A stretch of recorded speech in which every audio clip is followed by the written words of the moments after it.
Mas eu vou perguntar de pandemia. O Brasil tem 3% da população mundial. E o Brasil teve 11% das mortes da pandemia no mundo. Por que houve tanta demora para se comprar vacina? O senhor não se sente responsável?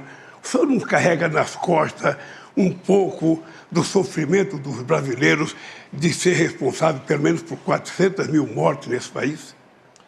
Primeiramente, senhor Lula, falo que eu atrasei a vacina em 2020. Não existia vacina à venda em 2020. A primeira vacina no mundo foi aplicada em dezembro de 2020. Em janeiro do ano seguinte, um mês depois, o Brasil começou a vacinar. Nós compramos mais de 500 milhões de doses de vacina. E todos aqueles que quiseram tomar vacina, tomaram. E o Brasil foi um dos países que mais vacinou no mundo e em tempo mais rápido. Então, o senhor se informe antes de fazer acusações levianas e mentirosas, que, afinal de contas, se o senhor não mentir, o senhor deixa de ser... Eu não faço acusações mentirosas, são dados científicos. O senhor atrasou a vacina, depois teve um processo, inclusive, de corrupção definido e denunciado pela CPI, e o fato concreto é que a sua negligência fez com que 680 pessoas morressem, quando mais de metade poderia ter sido salva. A verdade é que o senhor não cuidou, debochou, riu, dizia que não tomava vacina, quem tomava vacina virava jacaré, que virava homossexual, que não podia tomar vacina. O senhor gozou das pessoas, imitou as pessoas morrendo afogada por falta de oxigênio em Manaus. Ou seja, não tem na história de nenhum governo do mundo alguém que brincou com a pandemia e com a morte como você brincou. Brincou. É só mostrar na televisão, não vai dizer que é fake news, não, porque você aparece na televisão rindo, imitando pessoas sem ar, você aparece dizendo que quem tomar vacina vai pegar, você virou remédio, você virou vendedor de um remédio que não servia para nada, você divulgou um remédio que a ciência negou o tempo inteiro, você não respeitou o Butantan, você não respeitou a Fiocruz, que são laboratórios de excelência neste país, que poderia ter ajudado. Se tivesse humildade, você poderia ter resolvido parte do problema. Mas, certamente, você não quis resolver, porque você não quis entender o sofrimento do povo. Senhor Lula, tem um vídeo do senhor, o senhor dando graças a Deus que a natureza criou o Covid. Senhor Lula, o que eu fui contra foi o protocolo do senhor Mandetta, que mandava a pessoa infectada ir para casa até sentir falta de ar. E eu fiquei indignado com isso. A vacina, senhor Lula, não é para quem está contaminado. A vacina é para quem ainda não foi contaminado. A questão do tratamento precoce, tendo ou não comprovação científica, porque era algo inédito no mundo todo, tirou-se a autonomia do médico, a tal da receita off-label. Isso que foi castrado no Brasil. A história mostrará quem está com a razão. E isso que o senhor fala de vídeo no YouTube, eu zombando, é só ver as imagens. Exatamente o contrário. Eu falo como a pessoa ir se sentir em casa e depois daquela maneira ir para o hospital. Agora, deixar bem claro, quando se fala em corrupção, corrupção fez o seu partido na Covid. Quando chegou na CPI, a notícia de 50 milhões de reais desviado para o senhor Carlos Gabas, ex-ministro de Dilma Rousseff, que passeava de bicicleta com ela, a CPI do seu amigo Renan Calheiros e Omar Aziz não quis investigar. 50 milhões torrado numa casa de maconha, não chegou nenhum respirador, e daí sim, irmãos nordestinos morreram por falta de ar, por corrupção do senhor Carlos Gabas, deixar bem claro, em especial o seu governador de Minas Gerais, da Bahia, Rui Costa. Então, o consórcio do Nordeste, o qual o senhor tinha amplo conhecimento e domínio, praticou corrupção e matou, sim, irmãos nordestinos sufocados em hospitais. Mas se você tivesse um mínimo de responsabilidade para cuidar da CPI, você teria, primeiro, ouvido os governadores de estados. Eles criaram um consórcio, eles tentaram comprar vacina, o Ministério da Saúde não permitiu. E quando o Brasil começou a dar vacina, em janeiro de 2007, São Paulo começou a dar vacina, 57 países já tinham dado vacina. A verdade Bolsonaro. A verdade é que você colocou o ministro da Saúde que não entendia. O único que parece que entendia um pouco era o Mandetta, que o senhor tirou logo. Depois colocou um outro que não entendia, até chegar no Pazuello. O Pazuello era visível que ele não entendia nada de saúde, era visível que tinha sido montada uma turma lá para comprar vacina. Ou seja, tinha a denúncia de que a CPI provou e está no processo, eu espero que o procurador vai investigar, de que tinha gente reivindicando $1 por cada dose de vacina vendida. Isso está na CPI, está no relatório da CPI, o Brasil inteiro viu. E, obviamente, que o povo espera que um dia a Procuradoria-Geral da República investigue para saber o fundo de verdade ou não. Lula ganhou disparado, na minha opinião, porque conseguiu dar o tema do debate. A maior parte do bloco foi discutir o pior tema possível para Bolsonaro, que era a pandemia. E ele ficou nisso, não trocava de assunto, um assunto que claramente é péssimo para ele. Demorou muito para trocar de assunto e o Lula estava muito mais desenvolto, né, Diego? Ele foi o primeiro a sair do púlpito, sabia se relacionar com a câmera, olhava para a câmera ao responder. Bolsonaro não sabia muito bem para onde olhar, meio perdido. E aí o Lula ainda emplacou um rei da estupidez que ficou sem resposta. O segundo bloco foi um 0-0 ali, eles não responderam às perguntas dos jornalistas. Prezado Josias, por favor, eu comprei com orçamento secreto, eu vetei derrubar o veto. Agora, se eu comprei, eu tenho um voto. Vamos supor que o senhor seja deputado. Se o senhor recebeu um dinheiro do orçamento secreto, o senhor vai votar comigo. É lógico ou não é? É lógico. Eu tenho aqui uma lista preliminar. 13 deputados do PT que receberam recurso desse tal orçamento secreto. Eu não tenho nada a ver com esse orçamento secreto. Posso até entender que o parlamento trabalha melhor na distribuição de renda do que nós, por lá de cá, o meu Ministério da Economia e o presidente. Agora, por favor, Josias, fala que eu comprei com orçamento secreto, eu posso te trazer, numa outra oportunidade, mais nomes que receberam fortunas desse dito orçamento secreto.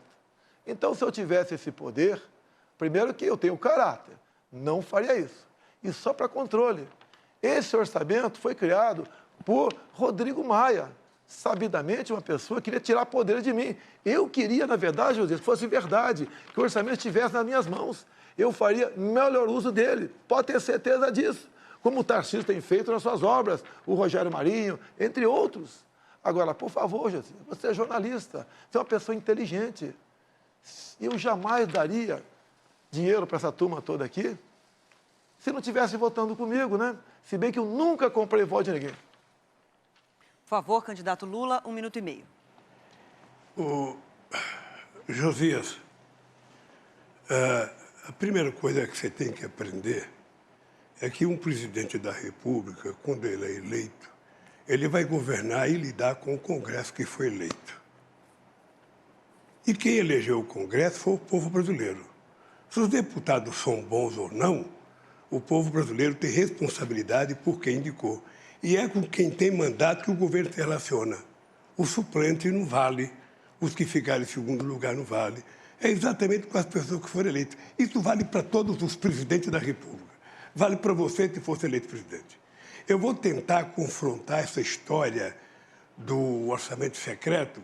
Eu vou tentar criar um orçamento participativo, que foi uma coisa que nós criamos nos estados brasileiros. Todo mundo se lembra que o sucesso do orçamento secreto nas prefeituras do PT foi a ONU pediu para que a gente, fosse para o mundo divulgar o orçamento participativo. Agora, com a internet, nós vamos tentar fazer um orçamento participativo. Nós vamos pegar o orçamento, o orçamento do ano que vem já está pronto. Eu vou ganhar as eleições, vou tomar posse, o orçamento está pronto. Eu não sei se eu vou mudar o orçamento ou não. Mas nós vamos pegar o orçamento e vamos mandar para o povo dar opinião para saber o que ele quer efetivamente que seja feito, para ver se a gente consegue diminuir o poder de sequestro que o Centrão fez no presidente Bolsonaro. E do mesmo modo que o Bolsonaro ficou enredado pelo Lula no primeiro bloco no tema da pandemia, o Bolsonaro enredou o Lula no tema da Petrobras. Acho que ele perdeu muito tempo ali. E eu não sei se foi desconhecimento da regra, se foi estratégia que deu errado, Mas o Lula ter consumido tanto tempo dele no último bloco e entregado ali quase, acho que uns 5 minutos, né? Mais de 5 minutos, minutos. para ele falar no final. É um erro estratégico esse, porque no banco de minutos, no banco de tempo, você tem que administrar e guardar para você, para ter uma palavra final. E no final o Bolsonaro ficou com 7 minutos, estão me corrigindo aqui, para poder sapatear, como disse o Josias. Pois é, então o Lula que vinha usando bem a regra, né? Ele vinha se movimentando bem, ele estava uma hora preenchendo totalmente assim a imagem, né? Ele ficava bem de frente para a câmera, tirava o Bolsonaro do centro ali. No final, eu acho que ele não soube lidar bem com a regra. Esses 7 minutos que ele entregou ao Bolsonaro, o Bolsonaro fez um discurso. Foi quase um horário eleitoral gratuito a mais. Sim. Na campanha. E aí falou o que ele quis, né? Puxou para temas religiosos, até a coisa de gênero em escola, o tema família, né? A guerra cultural. A famosa guerra cultural bolsonarista. Lula, você não respondeu a pergunta do Josias de Souza sobre o Petrolão. Petrolão foi o maior esquema de corrupção da história da humanidade. O endividamento da Petrobras, com desvio de recursos, com compra de refinarias como Passadina, com o começo da construção de 3 refinarias, uma no Maranhão, outra no Pernambuco, outra no Rio de Janeiro. Não concluiu nenhuma, só ali se enterrou 90 bilhões de reais. Dinheiro, Lula, que você enfiou no ralo e grande parte dividiu com seus amigos. Muitos devolveram centenas de milhões de reais. Lula, a Petrobras se endividou em 900 bilhões de reais. Isso equivale a você fazer 60 vezes a transposição de São Francisco.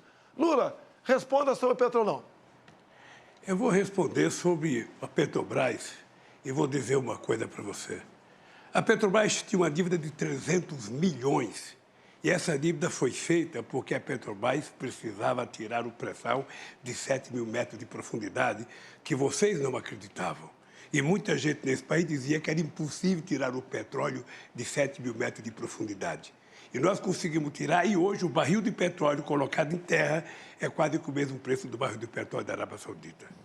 A segunda coisa é que eu fiz a capitalização da Petrobras de 70 bilhões, foi a maior capitalização da história do capitalismo em dezembro de 2010 e transformei a Petrobras na segunda maior empresa de energia do mundo.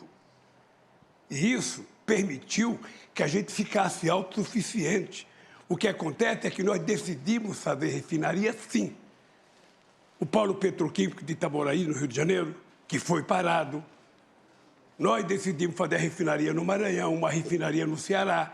Fizemos a refinaria de querosene, sabe, no Rio Grande do Norte. Porque esse país queria ser exportador de produtos derivados e não de óleo cru, como está sendo agora. O Brasil tem um potencial extraordinário. E se houve corrupção na Petrobras, olha, prendeu-se o ladrão que roubou, acabou. E prendeu porque houve investigação. Porque no nosso governo nada era escondido. A gente não tinha sigilo. Não tinha sigilo do filho, da filha, não tinha sigilo do cartão de crédito. A gente não tinha sigilo das casas, nada, tudo era ali. Era o portal da transparência. E era a lei de informação, a lei de acesso à informação, que foram 2 obras-primas que o PT criou para que o povo acompanhasse em tempo real a coisa que foram feitas nesse país. O dado concreto é o seguinte, é que se houve corrupção na Petrobras, não precisava ter quebrado as empresas como foi quebrado as empresas. Você prendesse quem roubou e deixasse as empresas trabalhando, porque foram 4 milhões e 4 mil empregos que se foi para a casa do chapéu. 4 milhões e 400 mil empregos, e, além disso, 270 bilhões que se deixou de arrecadar, deixou-se de se investir, e 58 bilhões que se deixou de arrecadar. Esse foi o desastre do Brasil. Esse foi o desastre do Brasil, de uma empresa que poderia estar exportando derivado nesse momento, ganhando muito mais dinheiro do que está ganhando agora. Por isso, meu caro, eu não tenho nenhum problema de explicar o Petrolão, o Petrolinho. Eu quero você explicar a forma sigilosa que você colocou tantas coisas na sua vida. Tudo é motivo de sigilo, tudo é motivo de sigilo, tudo é motivo de sigilo. Você sabe que isso tem perna curta, porque vai acabar. Porque eu vou ganhar as eleições E quando chegar dia 1º de janeiro, eu vou pegar o seu sigilo e vou mandar o povo brasileiro saber por que você esconde tanta coisa. Afinal de contas, se é bom, não precisa esconder. É isso.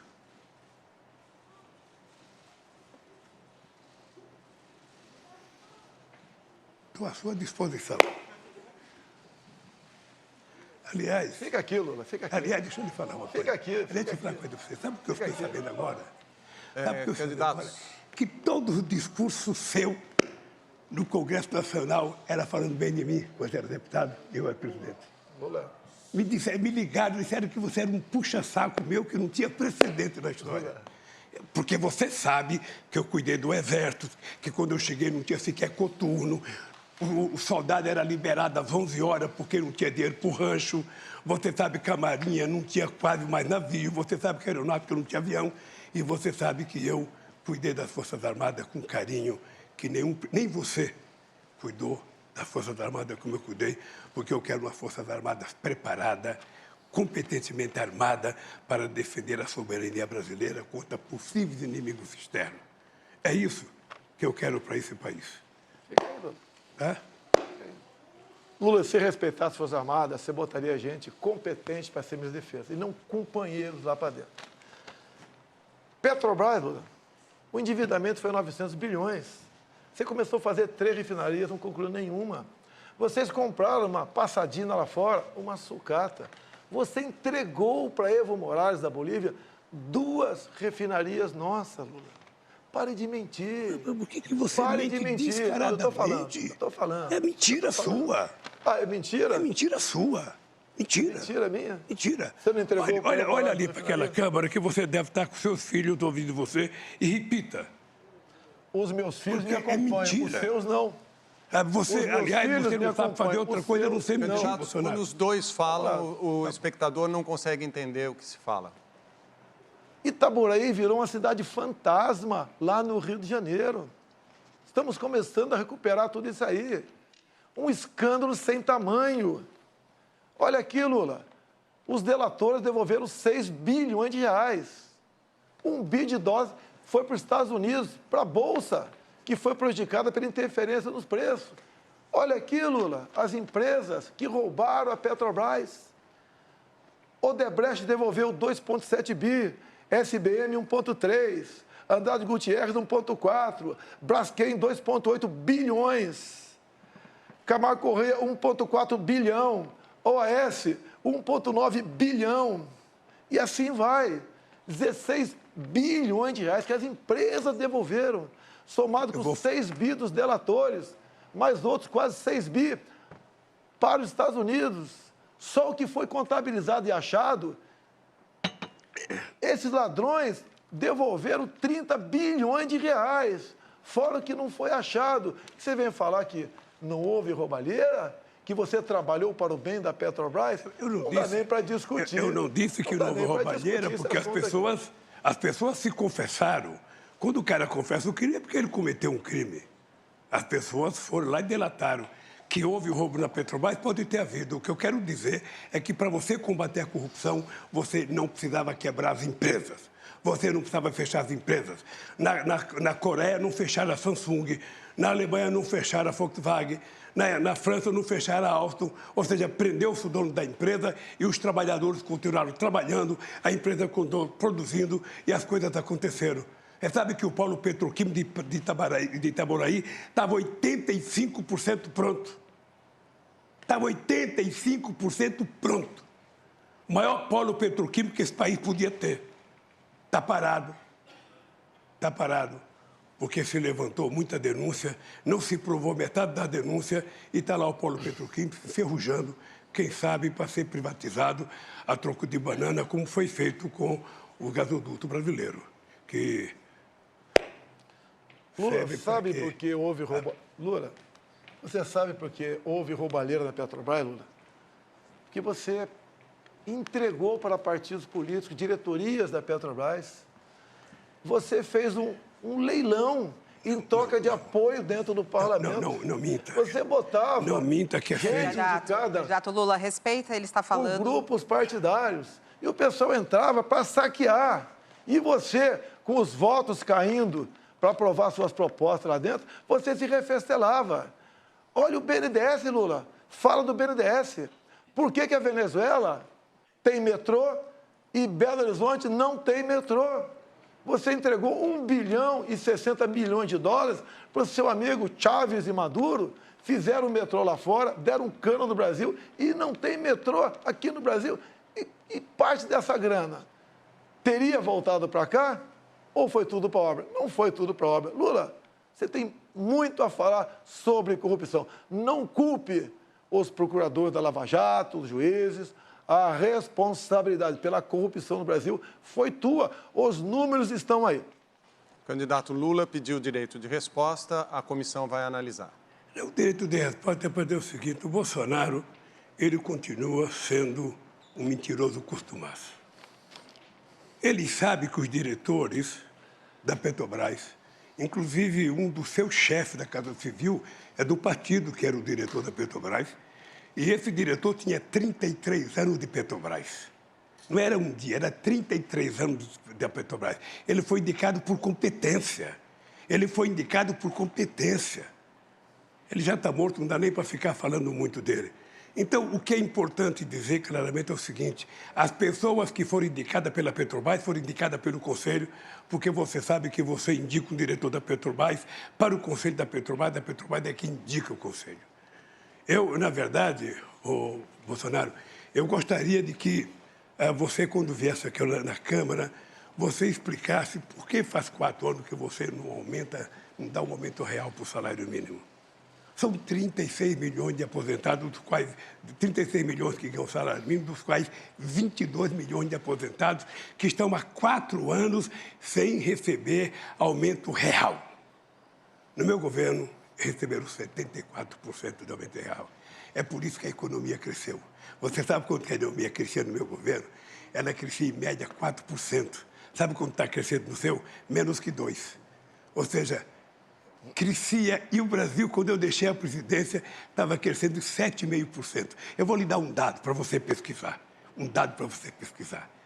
Quando eu deixei a presidência, a indústria automobilística produzia 3 milhões e 700 mil carros. Hoje ela produz menos que 2 milhões de carros. Menos que 2 milhões, metade da produção de carro. Quando eu era presidente, a estimativa da indústria automobilística era chegar a 6 milhões de carros. Então, vejam, nós estamos com uma economia atrofiada, uma economia, sabe, que você fala que está bombando, só se for, sabe, no seu orçamento, porque para o povo não aparece esse crescimento da economia. Lula, quando você fala em Petrolão, não se esqueça, o ministro Joaquim Barbosa, quando proferiu o seu voto, mandando para a cadeia vários dos seus colegas, ele foi bem claro. O único que não pegou o dinheiro da Petrobras foi o senhor Jair Bolsonaro. Dá até uma gaguejada. Ou seja, não me compare com seus amigos corruptos, Lula. Longe disso. Quando você fala em crescimento, você mente o tempo todo. Dá um Google você em casa. Vê quanto foi o crescimento do Brasil em 2015 e 2016. Governo do PT. O Brasil caiu na ordem de 7%. Tinha pandemia naquele tempo? Tinha guerra lá fora? Não. Mas tinha corrupção em abundância no Brasil. Em 2020, o mundo todo sofreu com a economia. Falavam lá fora que o Brasil ia cair 10%. Caiu 10%. No ano seguinte, recuperamos. Ou seja, com pandemia, com uma guerra lá fora e com uma crise ideológica, nós ficamos no 0-0 em 2 anos. E em 2 anos você perdeu 7%. Sem pandemia, sem falta d'água e sem guerra lá fora. Há uma diferença enorme entre cuidar da economia com uma pessoa como eu e o Paulo Guedes e você. E para falar em economia, prezado Lula, quem vai ser seu ministro da economia? Já decidiu? Ou está barganhando ainda com algum partido político? Quem vai ser seu ministro da economia, Lula? Fala para a gente aqui. Uma coisa, eu falei do meu governo, o governo mais exitoso da história do Brasil. Um governo que tirou 36 milhões de pessoas da miséria absoluta. Um governo que colocou 42 milhões do povo brasileiro a um padrão de consumo de classe média. O governo que faz mais universidade na história do Brasil. O governo que mais colocou jovens. Nós pegamos o Brasil com 3 milhões e meio de jovens na universidade, deixamos com 8 milhões de jovens na universidade. O Brasil tinha 140 escolas técnicas, nós fizemos 422 escolas técnicas. Ou seja, nós aprimoramos porque nós tínhamos o melhor ministro da Educação do Brasil, que era o companheiro Fernando Haddad. O melhor ministro da Educação, que fez do Fundeb. O orçamento da educação subiu 160% no nosso governo. A gente criou o piso salarial dos professores, porque esse país estava dando um salto de qualidade. O Brasil era a 12ª economia do mundo, chegou à 6ª economia do mundo. Eu não sei se o adversário meu se lembra, eu era o único presidente do Brasil, da história do Brasil, convidado para todas as reuniões do G8 e convidado para 2 reuniões do G20. E por que a gente era convidado? Porque tinha uma coisa que a gente cuidava que você não cuida, que era a questão do clima. Foi no nosso governo o menor desmatamento da Amazônia. Foi no nosso governo. E o seu é o maior todo ano. Vocês estão brincando de desmatar. Vocês estão brincando de abrir cerca, vocês estão brincando de derrubar árvore, vocês vão ver o que vai acontecer com o comércio brasileiro. Porque o brasileiro do agronegócio, que é sério, aquele que quer ganhar dinheiro, aquele que quer exportar, sabe que não pode invadir a Amazônia. Então, nós vamos ganhar as eleições para poder cuidar da Amazônia e não permitir que haja invasão em terra indígena, em garimpo ilegal e muito menos alguém querer plantar milho, soja ou algum outro produto no lugar que nos pode plantar. Nós temos 30 milhões de alqueires de terra degradada que pode ser recuperada para plantar o que quiser no país. Então, eu queria que você explicasse um pouco o desmatamento da Amazônia, da forma irresponsável que está acontecendo agora no seu governo. Então fica aqui que eu explico. Pode ficar aqui? Pode. Dá um Google em casa aí. Desmatamento, 2003 a 2006. 4 anos do governo Lula. Depois dá um Google, desmatamento, Jair Bolsonaro, 2019 a 22. No seu governo, foi desmatado mais do dobro do que no meu. Dá o Google em casa. Deixa ele falar Dá o Google, não, deixa ele terminar, Lula. Dá o Google em casa. Você desmatou 2,5 vezes mais do que no meu governo, Lula. Você fala em economia, eu peguei o Brasil endividado, quebrado contigo, roubalheira. Agora, esse ano, o Brasil passou da 13ª para a 10ª economia do mundo. E mais ainda, quando você fala em educação, quem foi que deu o maior reajuste aos professores do Brasil? Você está olhando para ele, Jair Bolsonaro, 33%. Isso é tratar com dignidade dos professores. Acabou? Acabou? Vamos lá. Eu vou lhe falar uma coisa. Pode dar um Google, pode dar o que você quiser, você vai perceber que quando eu ganhei as eleições, tinha um desmatamento de 27 mil quilômetros. Caiu para 4 mil quilômetros. O Brasil participou da COP15 em Copenhague, participou do Encontro de Paris, em que o Brasil era elogiado porque o Brasil era o país que menos desmatava e que mais cuidava da questão ambiental. Não existiu nenhum governo que fizesse o que a gente fez na questão ambiental. E agora nós vamos fazer mais, porque nós vamos fazer com que, sabe, a agricultura de baixo carbono possa fazer com que o Brasil receba, sabe, quem sabe, muito dinheiro da União Europeia e de outros países por conta do sequestro de gás de efeito estufa que nós vamos fazer preservando a Amazônia, coisa que você não sabe. Nós vamos tentar fazer da biodiversidade da Amazônia uma forma de enriquecimento daquele povo da Amazônia, de quase 30 milhões de pessoas que moram lá, e não desmatar e não desmontar como vocês estão fazendo. Destruição. Essa é a palavra, destruição, invasão de terra indígena, garimpo ilegal, coisa que nós vamos proibir. O nosso governo não vai ter. Aliás, eu vou te dar uma novidade. Eu vou criar o Ministério dos Povos Originários. Esse país vai ter o Ministério dos Povos Originários. Os indígenas vão indicar o ministro nesse país. Quanto mais ministério, melhor, né?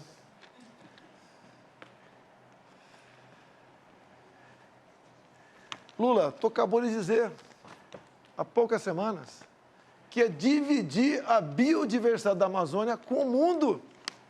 Você já está se curvando ao mundo. Em vez de você falar que a Amazônia é nossa, você quer dividir a nossa biodiversidade.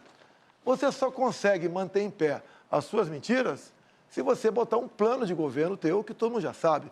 Controle da mídia. Você fala o tempo todo que quer controlar a mídia, que vai controlar a mídia. Ou seja, somente assim, Lula, para as suas mentiras permanecerem em pé. Você quer ou não controlar a mídia? Mentiroso é você. Você mente todo dia.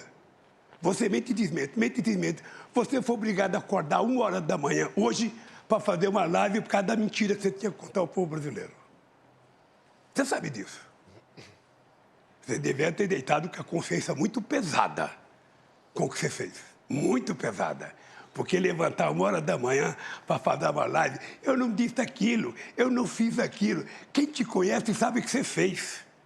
Quem te conhece sabe o que você fez. Então, deixa eu lhe falar uma coisa, Bolsonaro. Esse país precisa de gente com muita seriedade para governar. Esse país tem que ter alguém que tenha credibilidade da sociedade brasileira.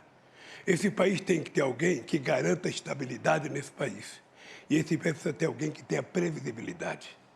Esse país não pode ter um governo que parece um biruta, que todo dia fala uma coisa, todo dia diz uma coisa, todo dia desdiz a coisa que diz. Esse país precisa de gente séria.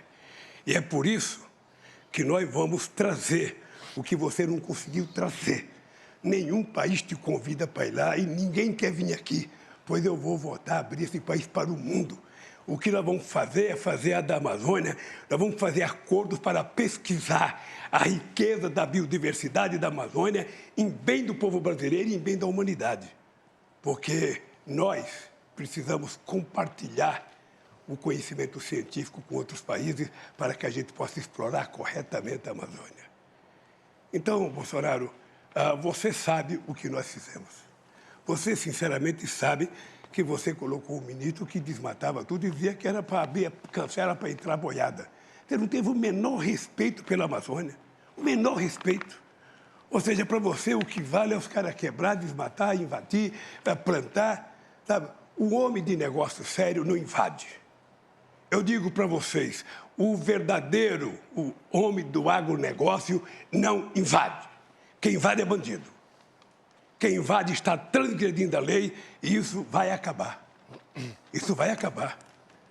Não tem conversa mole.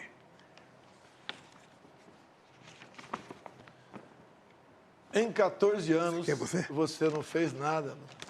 Em 14 anos, você não fez nada. Está prometendo que vai fazer pela Amazônia agora? Você não fez nada. Você passeou por aí, as suas viagens, mas nada além disso. Você não fez nada para o Brasil. Vamos falar um pouquinho sobre... Já que você falou que vai trazer amigo para cá? Você sentiu... Você vai trazer... Você era deputado e você sentiu orgulho de ter o Lula como presidente. Fala a verdade. Meu tempo? Vamos falar dos seus amigos? Vamos. Daniel Ortega? Vamos. Ortega? Vamos É seu falar. amigo, não é? Vamos falar. É Ortega seu amigo? Vamos falar. É seu amigo Ortega? Faça a pergunta. É, Faça ele a te pergunta. cumprimentou Faça a quando pergunta. tu foi para o segundo turno aqui. Faça a pergunta. Ele lá está prendendo padres, expulsando freiras, fechando canais de TV como a CNN, de TV e rádio católica. Ele acabou de proibir a comemoração do Dia da Bíblia, proibiu procissões, fechou o país, um desrespeito com as religiões. E você o trata como amigo? Diz que isso compete a ele e nós não podemos fazer nada? Outro amigo teu, Lula, quando eu falei na ONU que estava de portas abertas para receber freiras de paz da Nicarágua, o teu outro amigo, Petro, da Colômbia, ocupou a tribuna e pediu a descriminalização da maconha, ou melhor, da cocaína, o que é mais grave ainda. Lula, esses são seus amigos aqui no Brasil, são chefões da comunidade. Não é o povo do Complexo do Alemão, não. O povo ali é decente, é ordeiro, é trabalhador. Você é amigo da minoria, pessoal do CPX e dos traficantes. E você agora é amigo também de Ortega e Petro, que pede a descriminalização da cocaína e que prende padres e freiras. É isso mesmo, Lula? Fala sobre o teu amigo aqui.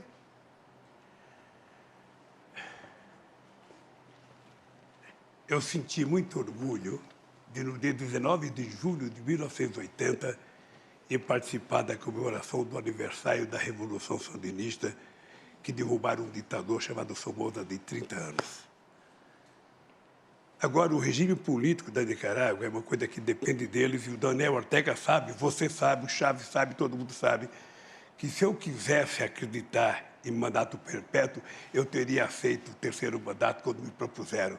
Eu acho que quem acha que é imprescindível, insubstituível, começa a nascer um ditador.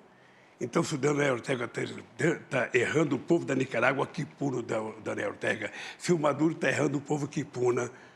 Porque quem vai punir é o povo brasileiro. Dia 30 de julho, dia 30 de outubro, se prepare. Eu faço aniversário dia 27 e o povo vai me dar de presente a sua volta para casa. É isso que vai acontecer. Porque o povo está precisando de alguém que cuide dele. Alguém que cuide do povo, alguém que cuide da mulher, do trabalhador, alguém que cuide, que tenha... Candidato Lula, o seu tempo acabou. É que eu fico empolgado. Muito obrigado. Quem cuida do povo sou eu, do mais pobre. Olha o Auxílio Brasil. Você que é pobre, tem dificuldade. Multipliquei por 3 o valor médio do Bolsa Família. Agora vamos falar de fé, de religião, de liberdade. Ele assinou a Carta da Democracia e é apaixonado por Ortega, por Maduro, pelo falecido Fidel Castro, entre outros ditadores. O círculo de amizade dele aqui nas comunidades não é o povo trabalhador, são os traficantes. Olha a preocupação que nós temos. O que tem de comum entre Lula, Ortega,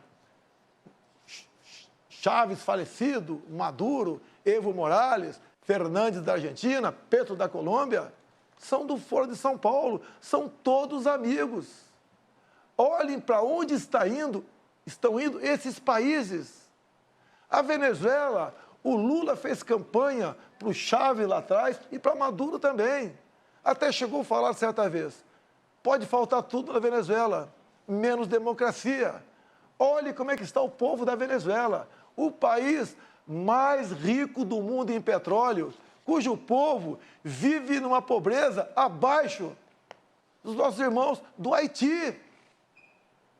Olha para onde está indo a nossa Argentina. Deixo claro, Fernandes, ainda candidato, foi visitar o Lula na cadeia em Curitiba. Se elegeu presidente. Olha como é que está a economia da Argentina.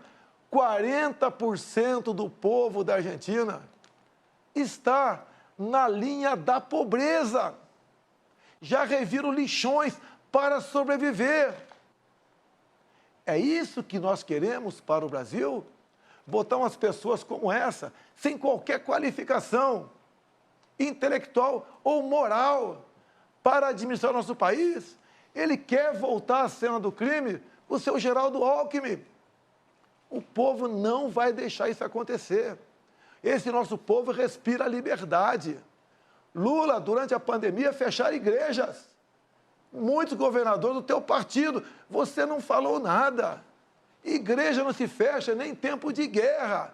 E você permitiu que seus governadores fechassem igreja, Lula.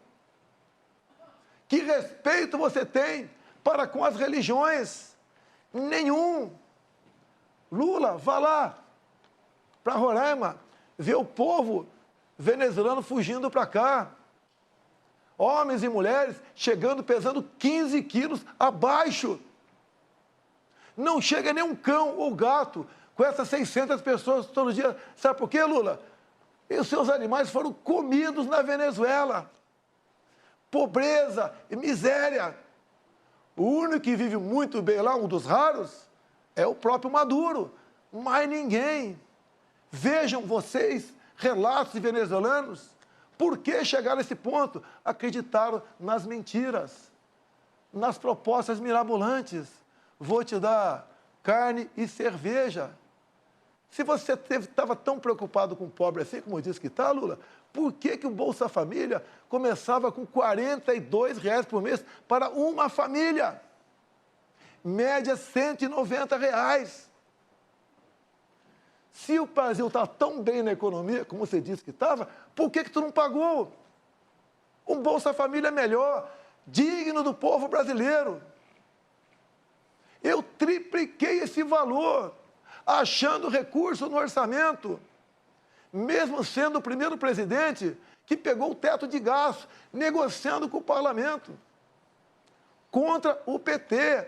Se dependesse do PT, você aí de casa, você que hoje recebe o Auxílio Brasil de R$600, estaria ganhando Bolsa Família de R$40 a R$190. Uma vergonha. Uma pessoa que se gaba da sua economia, pagar isso para você, meu irmão, pobre. Sabemos a sua dificuldade, sabemos o seu sofrimento.